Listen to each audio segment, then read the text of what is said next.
Bonjour et bienvenue dans cette émission spéciale consacrée au Destination Europe Summit qui s'est tenu récemment à Bruxelles et a rassemblé tous les acteurs du secteur du tourisme. À l'approche de la saison estivale, nous avons fait le point sur les enjeux pour le secteur et discuté avec des députés européens, des représentants de cette industrie et le commissaire européen en charge du marché intérieur et du tourisme, Thierry Breton.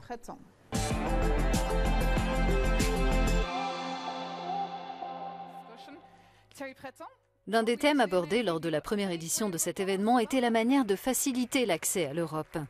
Le continent conserve son rang de leader en termes de fréquentation touristique, malgré 3 années de crise, dont une pandémie et plus récemment la guerre en Ukraine. Nous sommes la première destination touristique mondiale. Mais oui, nous l'avons fait. Il est évident que cette guerre est en train de changer de nombreuses choses.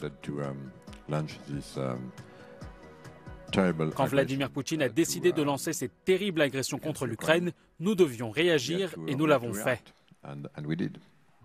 Alors que l'Europe entame sa saison estivale la plus chargée depuis la pandémie, de nombreuses discussions ont porté sur comment rendre le secteur plus résilient à l'avenir.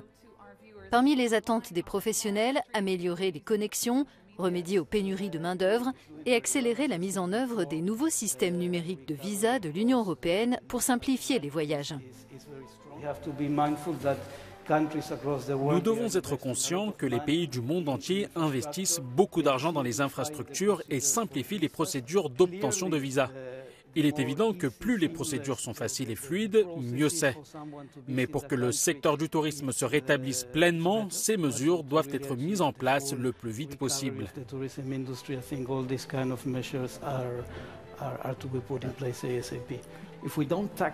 Si nous ne nous attaquons pas à des choses liées aux connexions aériennes, à la fluidité de nos expériences et de nos réservations pour l'intégralité des expériences que nous proposons en Europe, alors nous ne serons jamais compétitifs et perdrons du terrain par rapport à d'autres destinations, par rapport à l'Amérique, l'Asie, l'Afrique et l'Amérique du Sud. Malgré les vents contraires auxquels est confronté le secteur du voyage, l'optimisme quant à l'avenir ne faiblit pas. Après une année 2022 exceptionnelle, la demande latente de vacances reste forte en dépit de l'augmentation des coûts. Il est évident qu'il s'agit d'une reprise extraordinaire et nous en sommes tous satisfaits. Mais les choses ne sont pas totalement rétablies. Le trafic entrant en provenance d'Asie n'est pas encore au rendez-vous. Mais l'une des caractéristiques de notre secteur, c'est que tous les jours, il se passe quelque chose quelque part. C'est un problème auquel nous devons faire face et c'est tout simplement la nature de notre activité.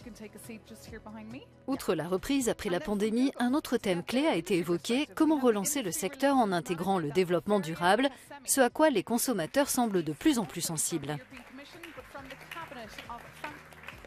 Nous assistons à une forme de prise de conscience environnementale de la part des voyageurs.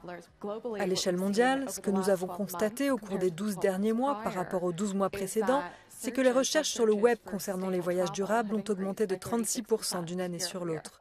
L'amélioration du transport ferroviaire international comme alternative à l'avion est de plus en plus considérée comme un moyen d'aider les pays à disposer de liaisons plus durables.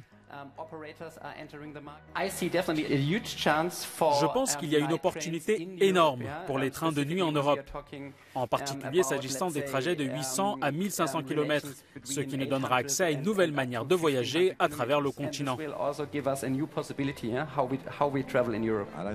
Les experts ont également discuté de l'impact des objectifs verts de l'Union européenne sur leur industrie. Il s'agit de la seule voie à suivre, a rappelé le commissaire Thierry Breton. Pensez-vous que nous pouvons atteindre nos objectifs durables tout en restant compétitifs? Nous devons y arriver. Il n'y a pas d'autre option. Nous n'avons pas le choix. Mais il y a aussi le fait, et je le dis très souvent, que ce n'est pas en restreignant nos déplacements ou notre consommation que nous deviendrons plus verts. C'est grâce à l'innovation, à la technologie, à la science que nous y parviendrons.